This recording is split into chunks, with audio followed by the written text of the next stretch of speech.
noite, amada Igreja de Guanabara. É uma honra participar deste culto, dessa noite de domingo, com os amados irmãos. Muita saudade dos queridos.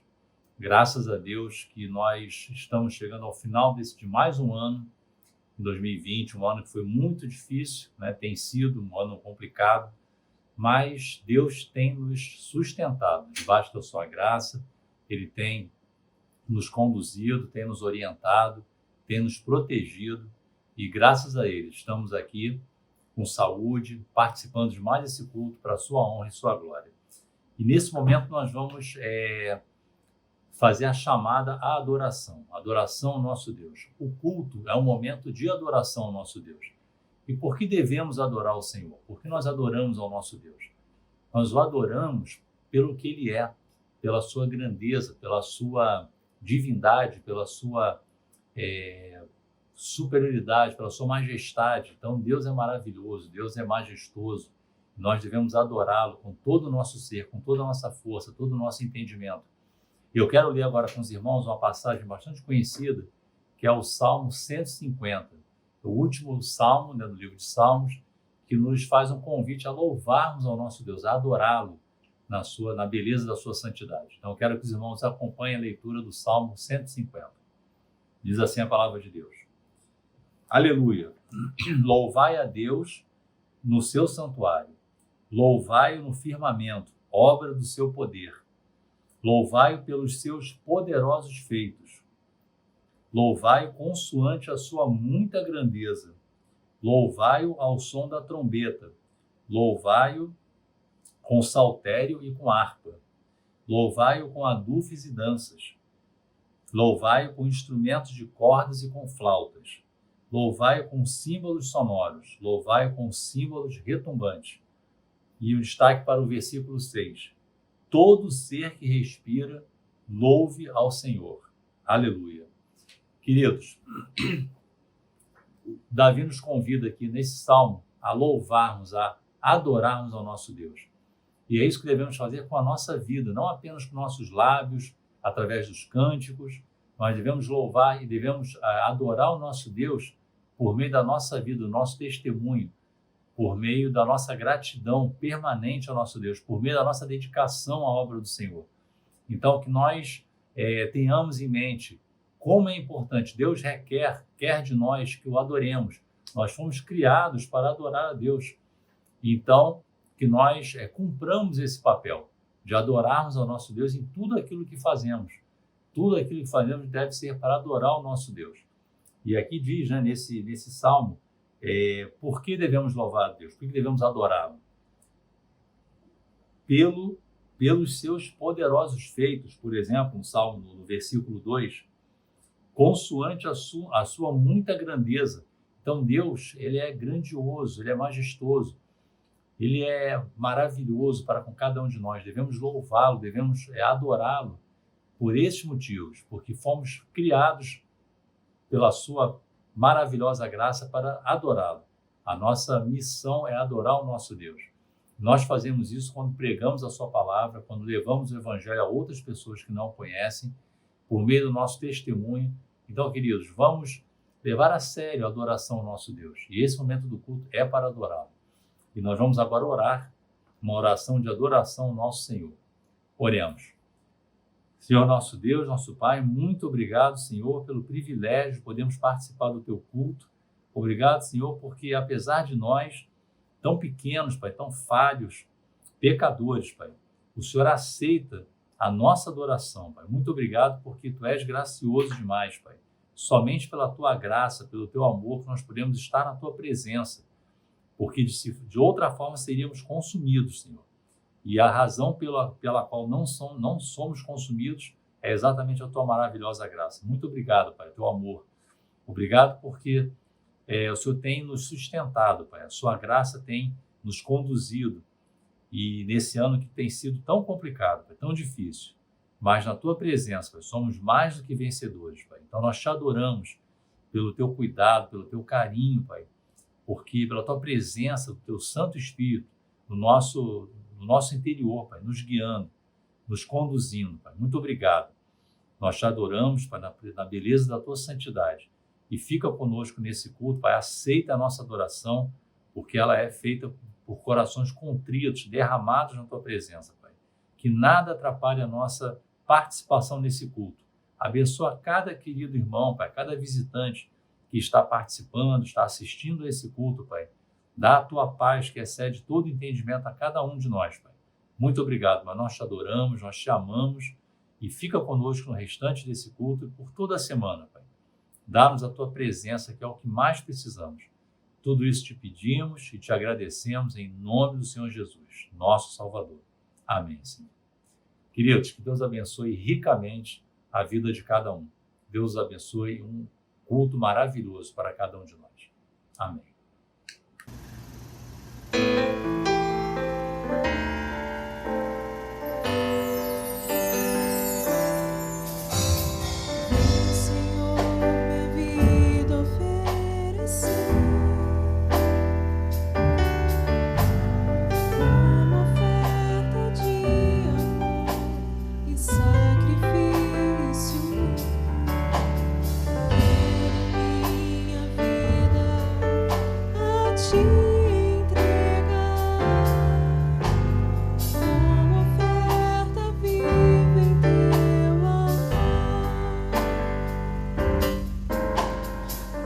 Senhor, minha vida oferecer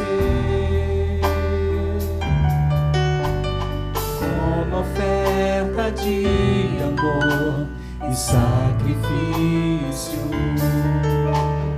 Quero minha vida a Te entregar como oferta viva em Teu altar.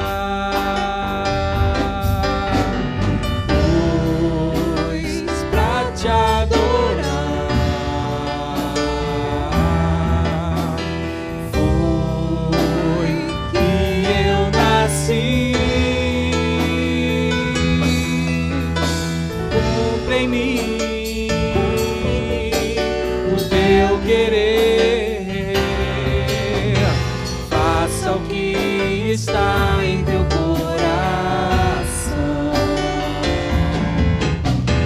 e que a cada dia eu queira mais e mais estar ao Teu lado, Senhor, pois pra Te adorar,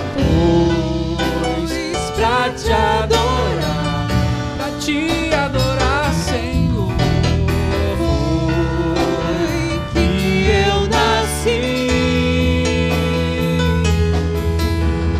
Cumpre em mim o Teu querer, faça o que está em Teu coração e que a cada dia eu queira mais e mais estar ao Teu lado, estar ao Teu lado, estar ao Teu lado.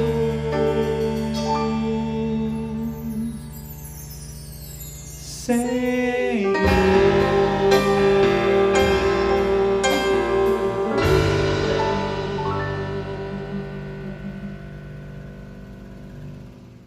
Olá, amada igreja, eu saúdo a todos com a graça e a paz de Cristo. Maravilhoso podermos estar juntos aqui no culto do Senhor. Ele nos convidou, através do seu Espírito Santo, a estarmos na presença dele, nesse momento em culto. Já bendizemos o seu nome, já adoramos na sua santidade, já louvamos a ele. E agora chegamos ao momento de pedirmos perdão pelos nossos pecados. E eu convido para esse momento de reflexão sobre a contrição, abrirmos a palavra do Senhor, no livro de Provérbios, capítulo 20, no versículo de número 9, que diz assim: quem pode dizer, purifiquei o meu coração, limpo estou dos meus pecados? Não há ninguém na face da terra que possa dizer isso, porque não podemos purificar o nosso coração, porque o nosso coração, pela nossa natureza pecaminosa, ele é um coração que tende a cometer pecados. Da mesma forma, não podemos dizer que estamos limpos dos nossos pecados, porque não há como pagarmos o nosso pecado. porque a palavra de Deus nos ensina que o salário para o pecado é a morte eterna. Por isso, amados irmãos, dependemos de Cristo Jesus, reconhecemos a sua soberania, reconhecemos que Ele é nosso Senhor e Salvador, porque Ele se fez carne, Ele que não tinha pecado, se fez pecado por nós. Ele, como um Cordeiro perfeito, se sacrificou para que eu e você pudéssemos ter vida e vida em abundância na presença de Deus. Porque somente dessa forma, através do sacrifício de Cristo Jesus, é que podemos sim passar pela primeira morte, a morte física, mas temos a certeza que não passaremos pela morte espiritual, porque Ele morreu por nós, para que nós pudéssemos estar eternamente na presença de Deus. E é isso que devemos nesse momento confessar os nossos pecados. Por isso que devemos confessar a Ele, porque antes que uma palavra chegue aos nossos lábios, Ele sabe, porque Ele conhece o nosso coração, Ele nos sonda a cada segundo. E precisamos sim estar na presença dEle, pedindo perdão pelos nossos pecados, pedindo a Ele que Ele possa nos dar cada vez mais porção dobrada do seu Espírito Santo, para que possamos não cometer os pecados que muitas vezes cometemos. Porque sabemos que pela nossa natureza pecaminosa, muitas vezes o bem que nós queremos fazer, esse não fazemos.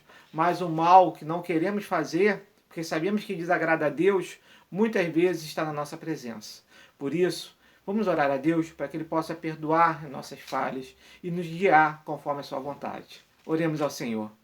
Santo Deus e eterno Pai, nós queremos te glorificar, bendizer o seu nome e reconhecer a tua soberania, a tua majestade. Reconhecer, Senhor, que tu és o Criador dos céus e da terra. Reconhecer a teu Filho Jesus como nosso Senhor e Salvador, aquele que se fez carne e morreu por nós naquela cruz para que pudéssemos ter vida e vida em abundância. Reconhecemos também a presença do teu doce e santo Espírito Santo, Pai, que nos convence do que somos pecadores, que cometemos pecado e que desagradamos a sua vontade. Mas também nos mostra, aponta, Senhor, para o sacrifício de Cristo Jesus e o seu eterno amor por nós. Por isso, ó Pai Celeste, nós te louvamos e bendizemos o teu nome. E te agradecemos, Senhor, porque podemos, através do sacrifício de Cristo Jesus, estar na sua presença nesse momento em oração. Pai amado, agradecemos porque sabemos, Senhor, que a nossa oração chega a Ti. Pai, te pedimos nesse momento perdão pelos nossos pecados. Pedimos perdão, Senhor, porque muitas vezes cometemos atos, falamos coisas e pensamos, Senhor, situações que não te agradam. E sabemos, Senhor, que isso não te agrada porque o teu Espírito Santo nos incomoda. Por isso, ó Pai Celeste, nesse momento nós te pedimos perdão, fiados no sangue de Cristo Jesus derramado naquela cruz por nós, para que nós pudéssemos estar na tua presença. Ó Pai Celeste, nós te louvamos e bendizemos o teu nome, porque sabemos, Pai, que através do sacrifício do teu Filho Jesus recebemos o teu perdão. Por isso, ó Pai, nós te agradecemos por todas as coisas e pedimos, Senhor, que o Senhor nos guie através do teu Espírito Santo a cada momento, mostrando, Senhor, a direção, o caminho e a tua vontade sobre as nossas vidas. É o que nós pedimos e agradecemos desde já, fiados no nome santo do teu Filho Jesus. Amém, Senhor. Que Deus esteja abençoando a igreja e esse culto maravilhoso.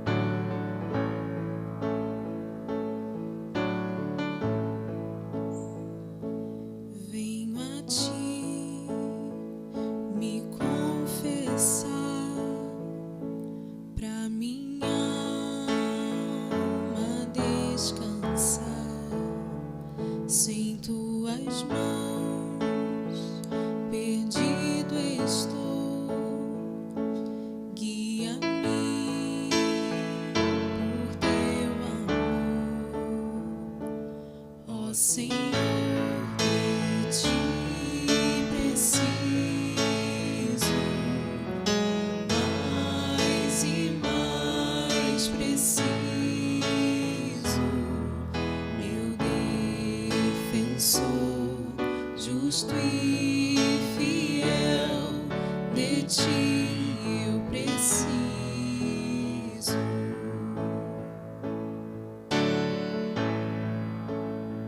Se estou perdido, encontro a graça, e onde a graça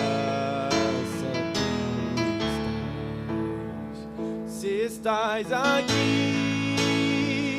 a liberdade, tua vida em mim é santidade.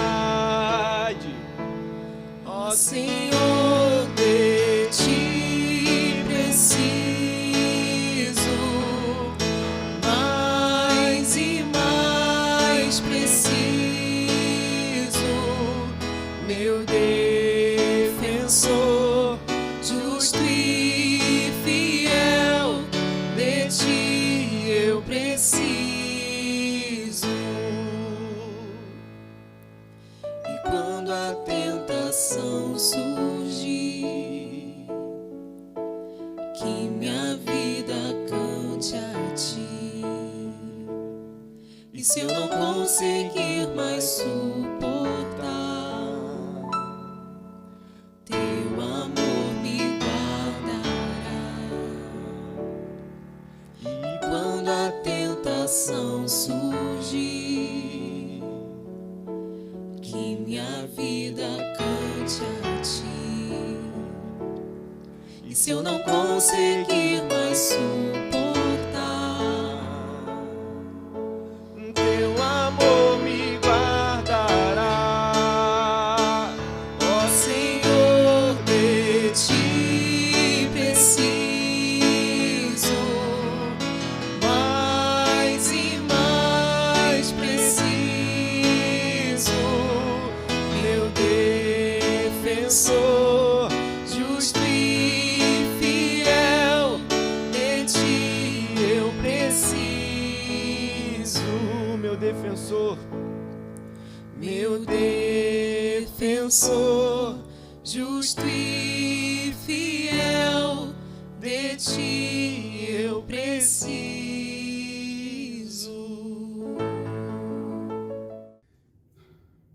A palavra do Senhor nos diz, no Evangelho de Lucas, capítulo 12, onde nós lemos a partir do versículo de número 13, que Jesus estava no meio de uma multidão e ele foi interpelado por um homem dizendo que se Jesus poderia interceder na sua causa, que seria conversar com seu irmão sobre uma partilha de herança. E Jesus diz àquele homem, não, eu não sou, quem me enviou como juiz ou partidor, né, repartidor de herança para com vocês. E ele diz o seguinte, tenham cuidado e guardem-se de toda e qualquer avareza, porque a vida de um homem não consiste na abundância dos bens que ele possui. E aí ele conta até aquela história daquele homem, um plantador, um colhedor, um agricultor, que tinha lá o seu celeiro para guardar os seus haveres, né, a sua colheita, e que de repente esse homem nota que o seu celeiro estava pequeno. E ele então pensa bem e diz, o que eu vou fazer então? Ah, já sei, eu vou construir um celeiro maior, um lugar maior para poder guardar a minha colheita. E aí o Senhor Jesus então diz para aquele homem, né, que pensava assim, bom, então a partir do momento que eu tenha um celeiro maior para guardar tudo que eu tenho, aí sim eu vou poder descansar e gozar a vida. E aí Jesus diz para aquele homem, olha, cuidado com essas coisas que você traz no coração. Assim é o que entesoura para si mesmo e não é rico para com Deus. Versículo de número 21, esse que eu li. Mas eu gostaria de chamar mais atenção para o versículo de número 15. Porque a vida de um homem não consiste na abundância dos bens que ele possui. A vida de um homem não consiste na abundância de bens que ele possui. A vida do homem não consiste no dinheiro que ele tem na carteira ou no banco. Uma pessoa rica pode ser pobre para com Deus. E eu não estou dizendo com a quantidade de dízimos e ofertas que essa pessoa vai dar. Uma pessoa pobre, ela pode ser rica para com Deus, sem depender exatamente da quantia que ela dá de oferta ou de dízimo para o Senhor. A vida do homem não consiste nisso. A riqueza do homem está a partir do momento que o seu coração está na dependência de Deus, com tudo aquilo que a pessoa tem, com tudo aquilo que a pessoa é. Então, que nós, nesse momento em que nós pensamos sobre dízimos e ofertas, nós devemos pensar nisso, que nós devemos ser ricos para com Deus, não como motivo de troca, não como um motivo da quantidade de valores que nós podemos, financeiros que podemos trazer na presença de Deus, não. Deus não olha isso na nossa vida. Deus, ele sonda o nosso coração. A riqueza, a sua riqueza, a minha riqueza, está naquilo que o nosso coração, o meu e o seu coração, tem para dispor e para entregar a Deus de coração. Fazendo isso, como a palavra mesmo diz, fazendo isso com alegria, não por qualquer tipo de compromisso ou obrigação, mas por prazer. Então, que Deus abençoe a sua vida naquilo que você já tem no seu coração e que Deus já tem colocado no seu coração, no sentido de ofertar, de dizimar ao Senhor. Sabedor de que a riqueza que você pode apresentar diante do Senhor é o seu coração. É a fé que você tem de que o Senhor nos dá acima de tudo aquilo que necessitamos. Então, que nessa hora você pense sobre isso, pense um pouco sobre essa questão do dízimo e oferta, não como uma obrigação, mas como um prazer. Que Deus te abençoe. Vamos orar. Senhor Deus, nós agradecemos ao Senhor pelo que foi trazido e que é trazido à sua casa, rogando que o Senhor, através das nossas mãos, faça com que tratemos com todo temor e tremor cada valor que é chegado à sua casa. Louvamos e bendizemos o nome do Senhor e rogamos, Pai, que o Senhor trabalhe no nosso coração para fazer com que a nossa riqueza seja verdadeiramente um coração sincero colocado na sua presença. Essa é a oração que fazemos, agradecidos por todos os valores que foram trazidos à sua casa, por depósitos, transferências. Assim nós oramos agradecidos em nome de Cristo, nosso Senhor. Amém. Amém. Que Deus, então, assim nos abençoe. Amados irmãos, graça e paz da parte do Senhor, nosso Deus, Cristo Jesus, Redentor das nossas vidas. Vamos agora orar, buscando a iluminação do Senhor sobre a mensagem. Nesta noite, o mensageiro que o Senhor nos traz é o querido, amado Reverendo Flávio. O Reverendo Flávio foi pastor auxiliar da nossa igreja até a semana passada. Semana passada, o presbitério da Ilha do Governador, reunido extraordinariamente, acolheu a solicitação vinda do presbitério Costa Verde, que jurisdiciona a área da Igreja Presbiteriana de Itaguaí, onde o nosso querido irmão, desde a licenciatura, está servindo ao Senhor, da nossa igreja, da nossa comunidade, servindo ao reino lá em Itaguaí. Fez um trabalho e tem feito um trabalho maravilhoso, primoroso, abençoador.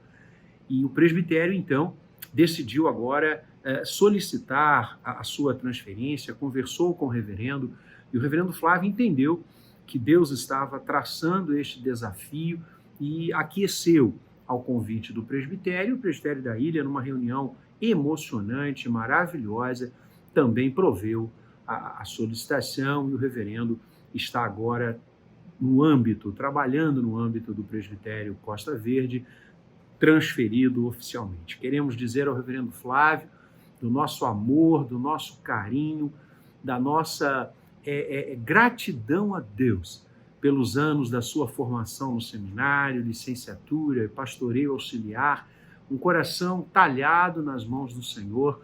Ele sabe que a Igreja do Jardim continuará sempre a ser a sua igreja e que entre nós ele está em casa.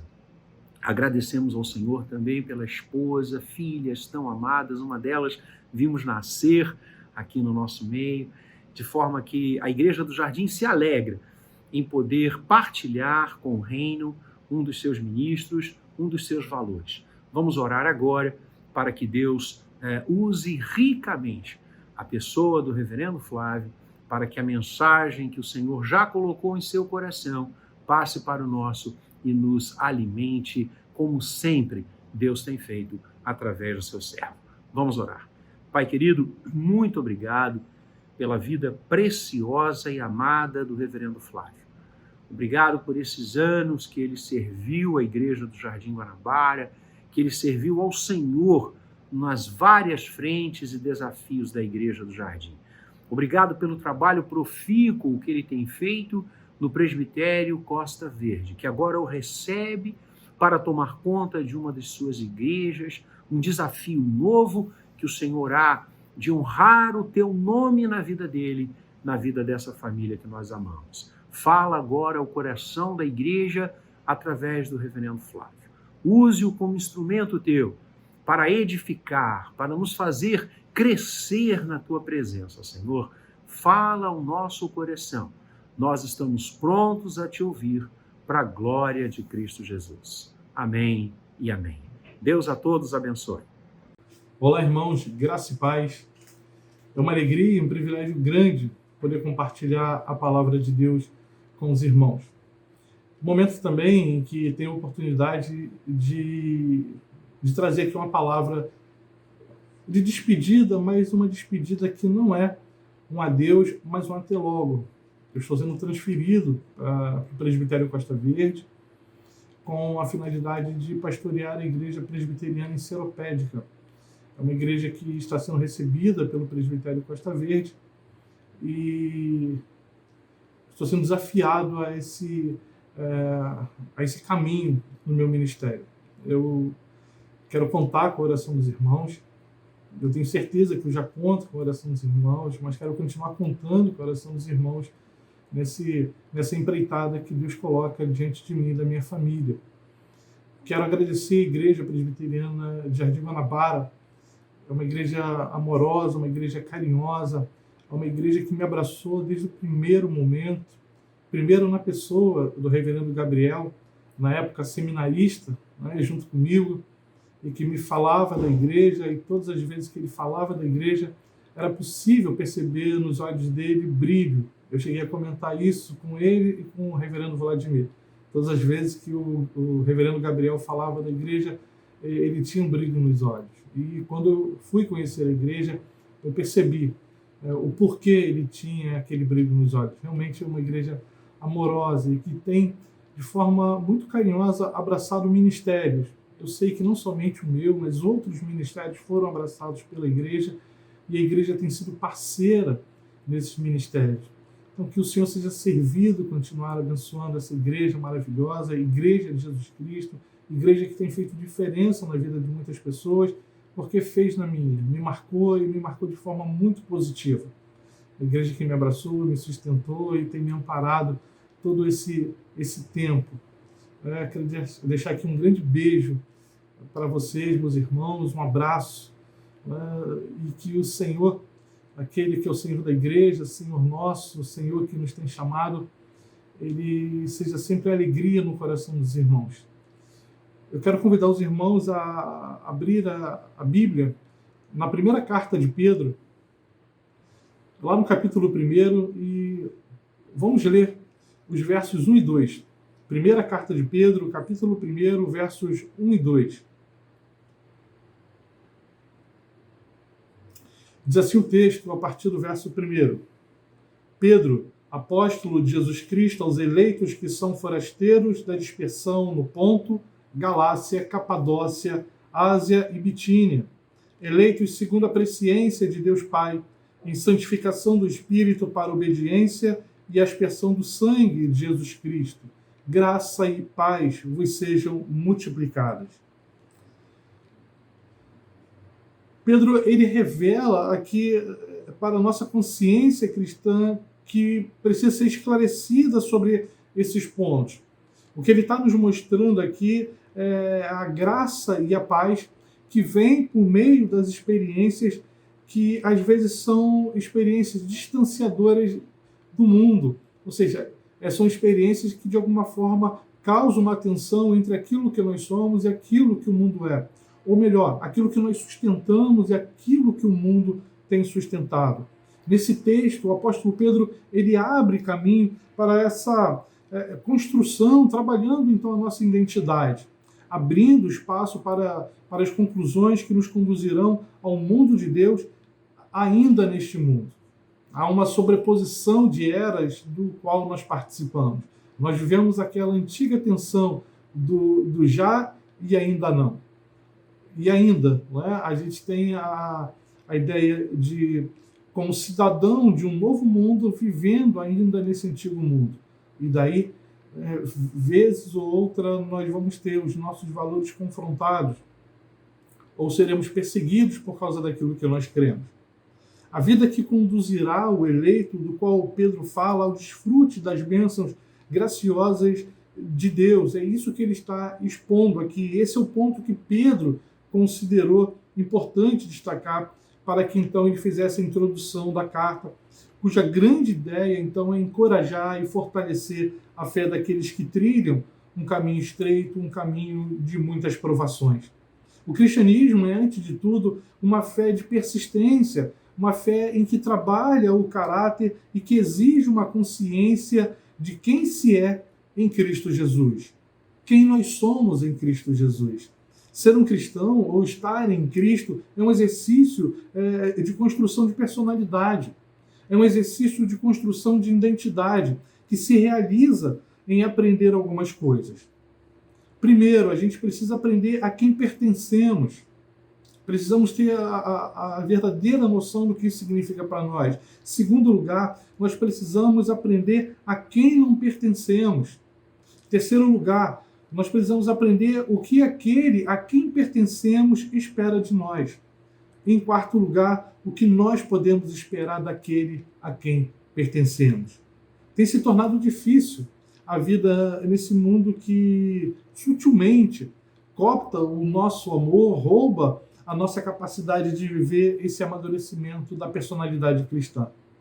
Com muita facilidade, os nossos sentidos se atraem para o mundo para que nos sintamos e queiramos nos sentir parte dele. É mais ou menos aquela experiência do adolescente que sofre pressão do grupo. Ele sabe que tem coisas que ele não deveria fazer, mas para que ele seja aceito pelo grupo, ele acaba se deixando levar. Isso acontece conosco na vivência nossa do mundo. Nós pertencemos, nós estamos aqui nesse mundo, mas nós não pertencemos a ele. Mas, por outro lado, nós não queremos parecer pessoas estranhas, nós não queremos parecer alienígenas. E aí, esse limite, essa linha que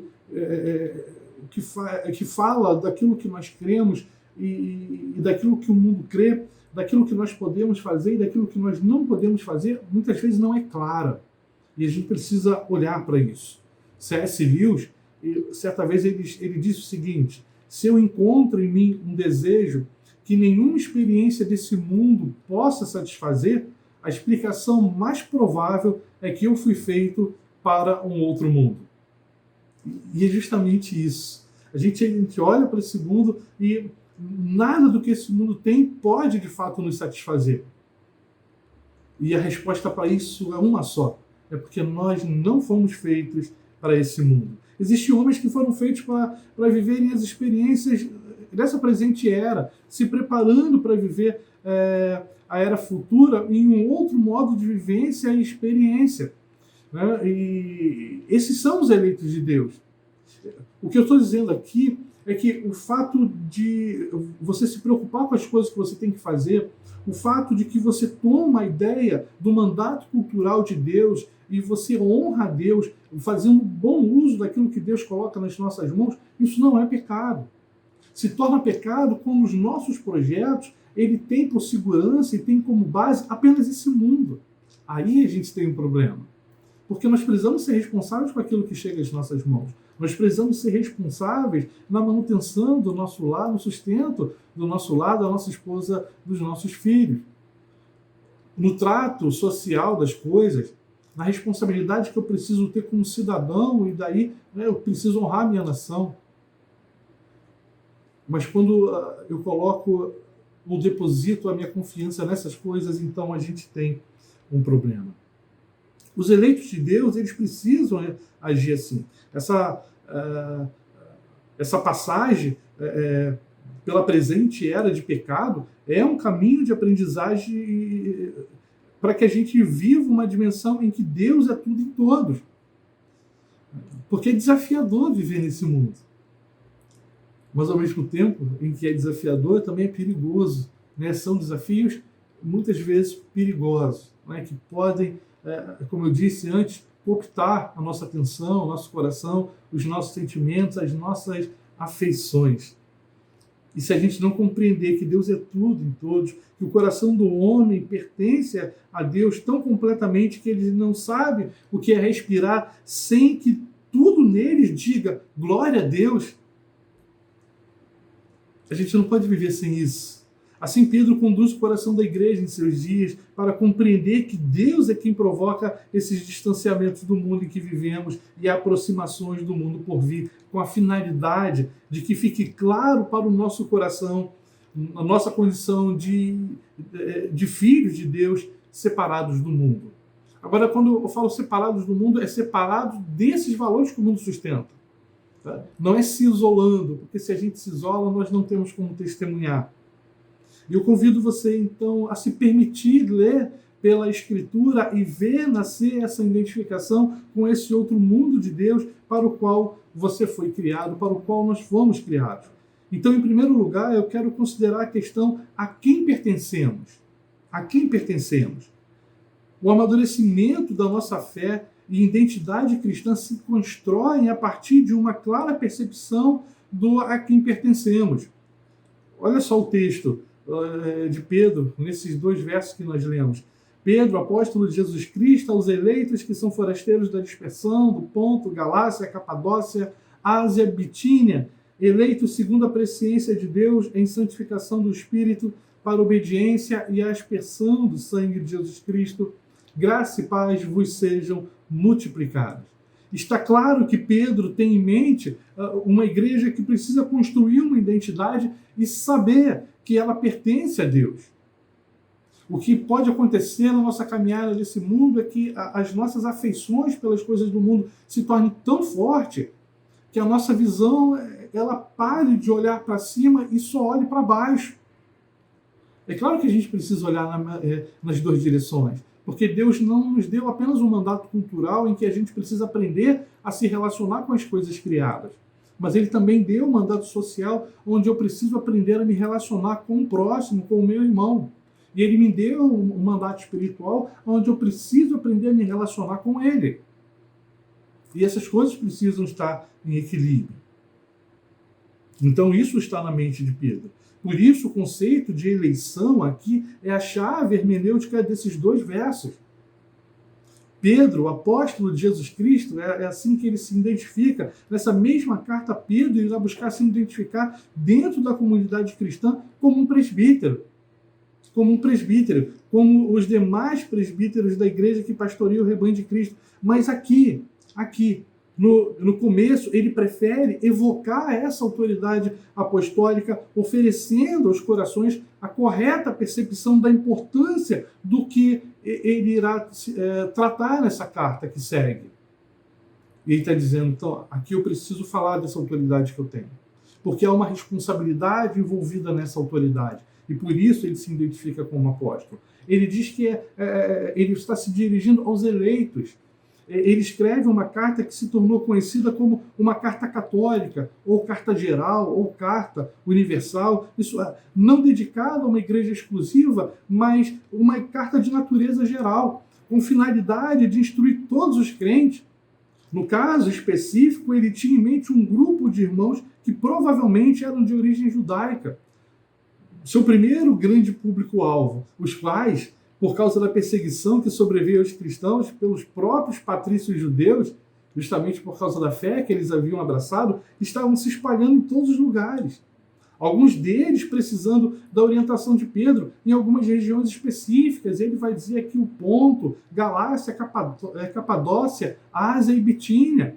O conceito de eleição que ele trabalha, não diretamente discutido na carta, mas pode ser construído pelo modo como ele se refere a essa ideia no transcorrer daquilo que ele escreve. eleitos segundo a presciência de Deus, diz o apóstolo Pedro, embora para muitos esse seja um verso que define a eleição como um ato anterior de Deus a respeito de um conhecimento futuro. Ou seja, os eleitos são escolhidos mediante o fato de Deus saber antecipadamente que eles irão crer em Cristo. Claro que essa expressão precisa ser compreendida à luz do que de fato significa. A gente precisa pensar que o próprio termo conhecer aqui, ele aparece em construções não somente com conhecimento intelectual, não somente a ideia do saber, né, ou entender algo, mas a ideia aqui de uma afeição de amor. O que poderia sugerir que a ideia de Pedro é que Deus amou antes da fundação do mundo. A gente poderia muito tranquilamente fazer um intercâmbio entre essas duas expressões, conhecer e amar. Conhecer e amar. Esse conceito aparece novamente na carta lá no verso 20, no contexto em que ele fala da redenção ou do resgate que ocorreu mediante o sangue de Cristo. E ele vai usar a mesma expressão, conhecido, prognóstico, no grego, antes da fundação do mundo. Ele também vai usar a ideia de eleição para se referir a todos os crentes que são chamados para pertencerem a Deus, na expressão raça eleita, lá no capítulo 2, verso 9. É uma própria referência à Igreja de Roma. Quando diz que ela é também igualmente eleita, ele fala isso lá no capítulo 5, verso 13 dessa carta. O conceito vai ainda ficar mais claro lá no capítulo, nesse capítulo mesmo que nós lemos, mas no verso 10, onde ele vai dizer confirmar a vossa vocação e eleição. Ele fala do chamado, e fala desse chamado porque são eleitos. Estes são aqueles que o Pai escolheu para si. E isso traz tanta segurança ao nosso coração, né? Isso enche a gente de expectativas e de alegria. Esse é o que Pedro tem em mente nessa instrução que ele está dando. Eles pertencem a Deus, são de Deus, povo de propriedade exclusiva de Deus, uma raça eleita em Cristo Jesus. A pedra eleita e preciosa, são termos que Pedro usa. Os crentes precisam considerar essa peculiaridade sobre a sua existência nesse mundo. Que eles não pertencem a esse mundo, mas pertencem a Deus. Eles foram eleitos, feitos filhos da obediência e devem se adequar ao padrão daquele que os chamou, ou seja, o Pai. A gente precisa se adequar ao padrão do Pai. Pertencemos a Deus, Ele nos escolheu para sermos dele. E isso precisa se impregnar em nossa consciência e nos fazer considerar muito mais atentamente o que fazemos durante o tempo da nossa peregrinação. Como tem sido a nossa caminhada. A nossa caminhada, ela tem tido essa percepção de quem a nós pertencemos. A gente precisa refletir sobre isso. Agora, em segundo lugar, eu quero considerar uma outra coisa. A quem não pertencemos. Pedro já disse a quem nós pertencemos. O nosso coração pertence a Deus, mas a quem não pertencemos? Então, o amadurecimento da nossa fé e identidade cristã se constrói a partir de uma clara percepção do a quem não pertencemos. O ponto importante a ser considerado aqui é que Pedro trabalha o coração dos crentes para perceberem a sua condição como forasteiros nesse mundo. E a ideia aí que a gente caminha aqui, mas nós não somos daqui.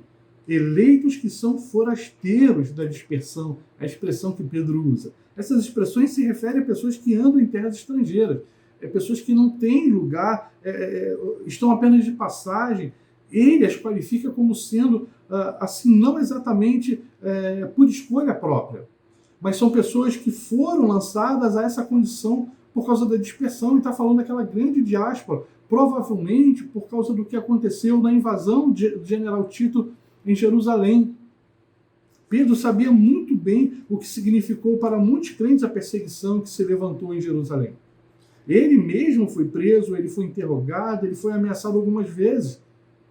E ele sabia muito bem o que é isso. E justamente por causa da sua fé, por causa daquilo que ele cria. E ele sabia que aqueles irmãos estavam sendo perseguidos e maltratados por causa da sua fé.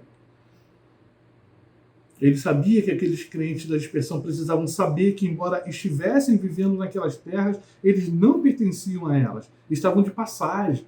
Esse conceito de peregrinação irá se repetir, né, nessa carta mesmo, lá no verso 17, Pedro vai trazer de novo esse conceito, essa ideia. Ele diz assim: ora, se invocais como Pai aquele que sem exceção de pessoas julga segundo as obras de cada um, portai-vos com temor durante o tempo da vossa peregrinação. Ou seja, o tempo que vocês estão caminhando aqui.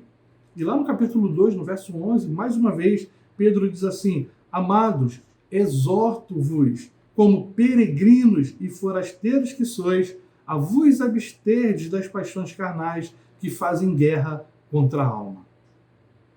Mais uma vez a expressão aí, peregrinos e forasteiros, e é importante que construamos nossa identidade com Cristo, desvestindo ou nos despojando de qualquer coisa que nos identifique com esse mundo, que ligue a gente a esse mundo a ponto de que percamos a nossa identidade como cidadãos dos céus.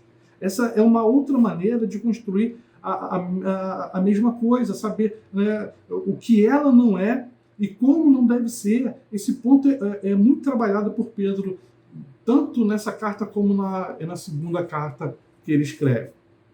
A terceira coisa que a gente precisa considerar é o seguinte: o que aquele a quem pertenço espera de mim? Ou seja, o que Deus espera de mim?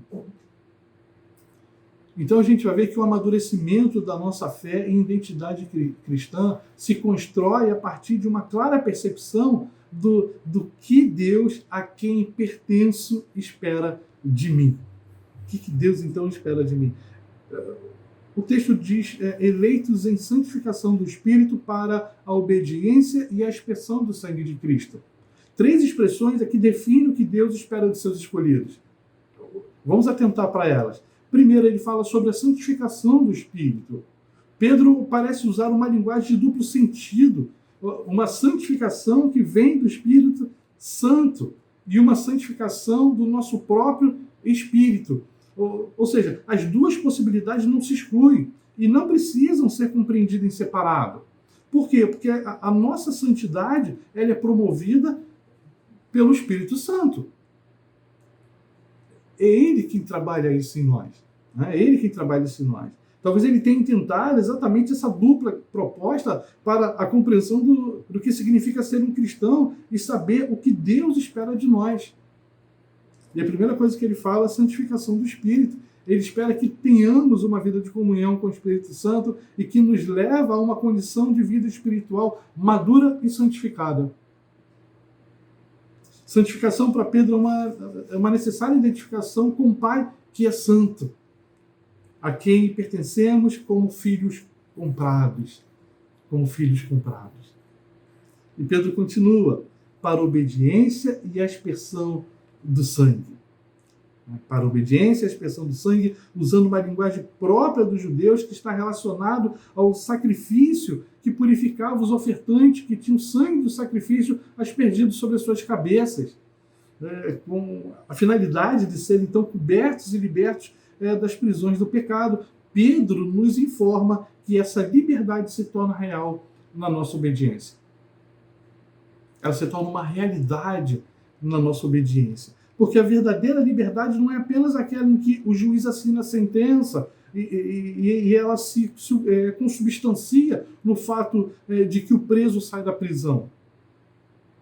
É mais do que isso. Precisamos saber que Deus nos liberta para que realizemos essa liberdade em nossa vida diária como peregrinos. Então a gente deve viver para Deus.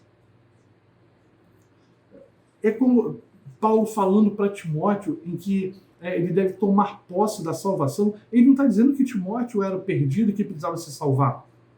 Ele está dizendo: olha, Timóteo, você já é salvo, mas isso não adianta nada enquanto você estiver vivendo aqui se você não viver como um salvo. Você precisa se apropriar disso. Toma posse é a palavra que ele usa, e não é toma posse como algumas vertentes aí do evangelicalismo usa, né, de forma inapropriada, mas é a verdadeira posse, é aquilo que você de fato tem, ou seja, vive como crente. Pedro está trazendo a mesma ideia aqui. Por que fomos libertos? Né? Se Deus espera de nós, o que Deus espera de nós como libertos? É viver essa liberdade na nossa vida diária. Mas entendemos que somos peregrinos aqui.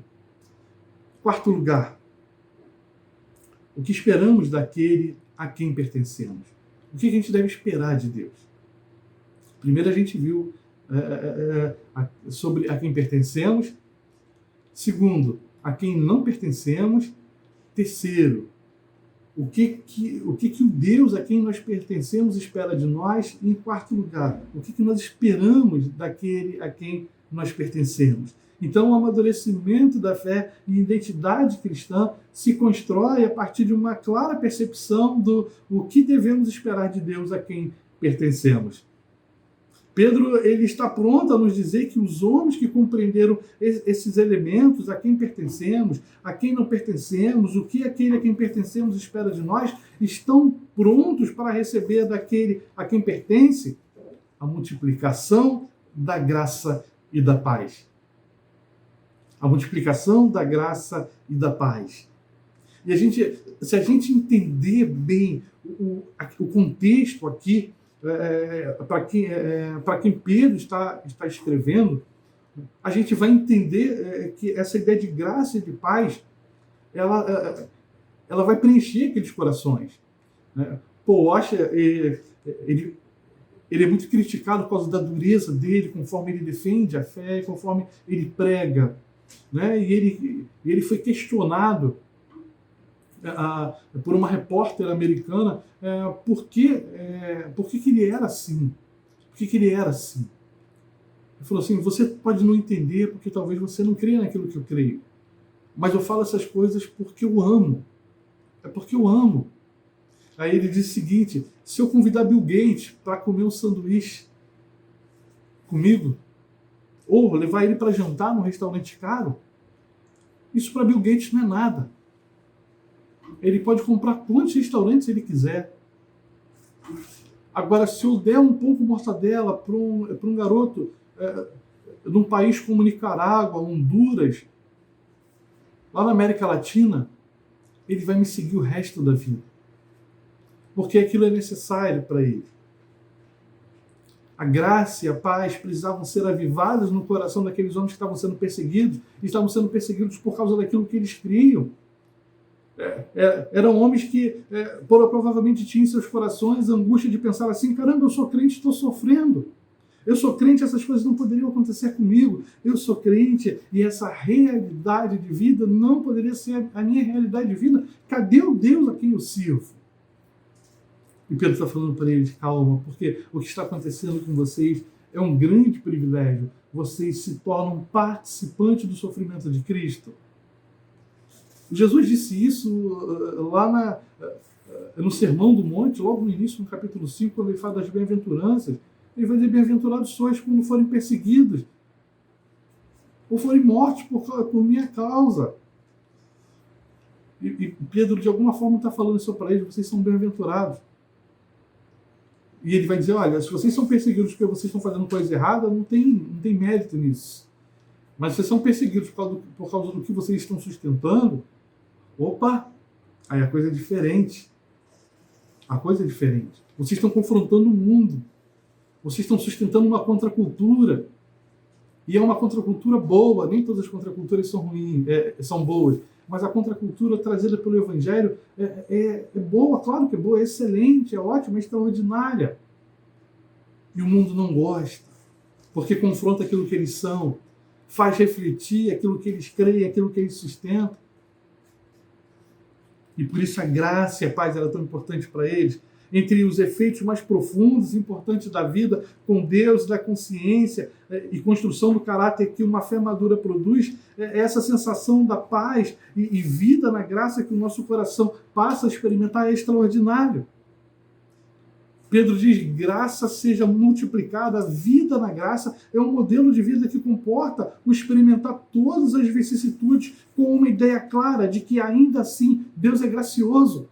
E isso é importante para nós, porque nem tudo na nossa vida serão flores. Se a gente não entender que em todas as coisas Deus continua sendo gracioso, E aí a gente passa a entender que todas as coisas cooperam, ou seja, todas as coisas são aquelas boas e aquelas que nós não consideramos boas, elas cooperam para o nosso bem. Essa postura só pode ser vivida em um coração amadurecido e que aprende a desfrutar da vida num outro patamar. É um avanço, é um crescimento, é um amadurecimento espiritual. E aí você passa a ter um outro enfoque sobre o que realmente importa viver nesse mundo. Deus nos diz que nos foi concedida uma vida de graça. E Pedro diz que a igreja emoldou dessa multiforme graça de Deus. Ele fala isso lá no capítulo 10, no capítulo 4, verso 10. Ele diz que o marido e mulher devem viver segundo esse modelo de graça que Deus lhes concedeu viver. Verso 7 do capítulo 3 finaliza dizendo que essa nova vida é a verdadeira graça de Deus dada aos homens, sendo essa graça, sendo essa obra de Deus ao desejar produzir em nós um caráter como o de Cristo. Ele está formando Cristo em nós. Pedro fala isso lá no capítulo 5, verso 10. Ele diz: paz seja multiplicada, graça seja multiplicada, paz seja multiplicada. Apesar de Pedro levar os corações a almejarem essa paz, ele pede que eles vivam intensamente essa paz em meio a muitas provações. Provações ao fogo que se levantou para provar a igreja. A ingratidão, a incoerência do mundo ímpio para com a igreja. Porque a igreja não maltrata o mundo. Mas a resposta do mundo para a igreja é uma resposta de ingratidão. Aprender a desfrutar de paz em meio a lutas é um grande termômetro da maturidade da fé cristã. A gente pode esperar que Deus nos dará essa graça e essa paz, e por isso a gente pode empenhar um forte combate para seguir o caminho de fé que nos está sendo proposto a ser trilhado em estradas tão estreitas da vida. Esse ponto é que leva o coração do crente a perceber que a sua alma ela só consegue encontrar descanso em Deus. Na introdução, eu citei aqui C.S. Lewis. Seu encontro em mim, né, ele diz, um desejo que nenhuma experiência desse mundo possa satisfazer. A explicação mais provável é que eu fui feito para um outro mundo. Santo Agostinho, vivendo há 1540 anos antes de C.S. Lewis, ele já exclamaram: fizeste-nos, Senhor, para ti, e o nosso coração anda inquieto enquanto não descansar em ti. Essa é uma hora de decisão, de revisão, reestruturação, para quem de fato consegue discernir a quem pertence, para quem de fato consegue entender a quem não pertence, para quem de fato consegue perceber o que espera aquele a quem pertencemos, ou a quem o nosso coração pertence. E ainda, o que esperar daquele a quem pertence o nosso coração. O que nós esperamos de Deus. Esse é um momento de revisão e reestruturação, porque sempre podemos melhorar. A gente pode melhorar nossa percepção e sempre amadurecer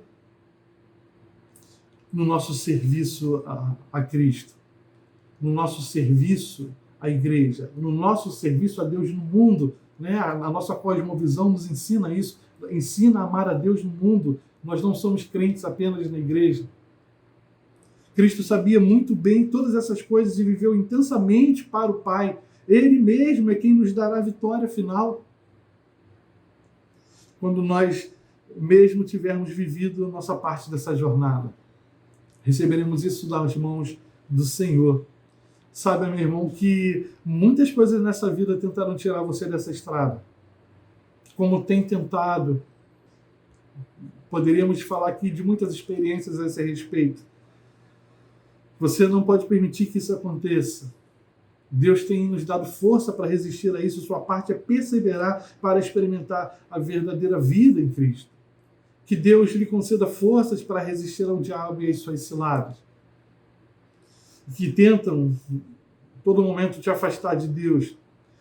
Que Deus nos conceda força para resistir à silenciosa inclinação da carne e os sedutores apelos deste mundo. Fiquemos atentos e mantenhamos firmes nessa graça. Viva de fato essa paz, vivamos de fato essa paz. Que o Senhor nos abençoe. Vamos orar. Bondoso Deus eterno Pai, na tua presença, Senhor, nos colocamos e louvamos, engrandecemos, bendizemos o teu nome. Tu és o Deus, Senhor, que é o Deus gracioso. É o Deus que tem nos sustentado nos nossos combates, é o Deus que tem firmado os nossos passos, é o Deus que tem nos feito experimentar a tua graça e a tua paz. Talvez não vivamos o mesmo contexto em que viviam os crentes da Ásia Menor, que foram consolados, exortados, admoestados pelo apóstolo Pedro. Mas vivemos embates tremendos. Vivemos perseguições, ainda que muitas vezes veladas. Vivemos retaliações por causa daquilo que nós cremos. Somos desprezados por causa da fé que sustentamos. Mas a tua palavra nos diz, por meio do teu servo apóstolo, que a tua graça e a tua paz são multiplicadas em nós. E nós experimentamos isso todos os dias. Louvado seja o teu nome, Senhor. Sê conosco, fortalece a tua igreja. Continua, Senhor, amadurecendo a nossa fé para que possamos responder biblicamente todas as vezes que ela for provada. Perdoa, Pai, os nossos pecados. No nome santo e poderoso de Jesus. Amém. Amém, Senhor. Amém. Irmãos, mais uma vez, um grande abraço. Espero poder continuar contando com a oração dos irmãos e saibam que vocês também podem contar com as minhas orações. Fiquem na paz. Deus vos abençoe. Irmãos, nós chegamos ao término deste momento da nossa liturgia, mas a liturgia continua pela vida.